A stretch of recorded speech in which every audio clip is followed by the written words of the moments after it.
Okay. So, with the brand launch and all we had enough. So, staycation plan చేసుకున్నాం. And I simply love what I'm wearing. కొత్తగా launch అయిన Hilton resort and స్పాకి వచ్చేసాం. Tub చూసి చాలా tempt అయింది గానీ, we were really hungry. Place గురించి చెప్తే నిజంగా చాలా బాగా కట్టారు. చిన్నగా ఉంది బట్ బావుంది. సో, ఫస్ట్ మేము లంచ్‌కి వెళ్ళిపోతున్నాం. ఆల్రెడీ 4:30 అవుతుంది. ఎలుకలు పరిగెడుతున్నాయన్నమాట. సో, తొందరగా జింజర్ ఫైర్ అని వాళ్ళ రెస్టారెంట్‌కి వచ్చేసి ఆర్డర్ చేసేసుకున్నాం. దాల్ మఖని అండ్ రోటీస్ ఆర్డర్ చేసుకున్నాం. చాలా బావుంది. ఆ తర్వాత it was tub time.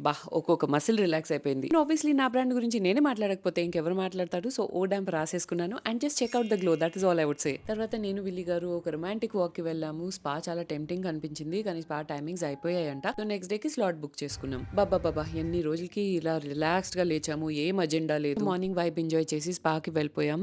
Guys they have the best beds I have ever seen in a spa. Plush and warming beds. So relaxing. ఈ hot stone massage and sauna were the cherry on the cake. Mind అంతా clear అయిపోయింది. ఇప్పుడు life నా మీద ఏ googly వేసినా I'm ready. Bring it on.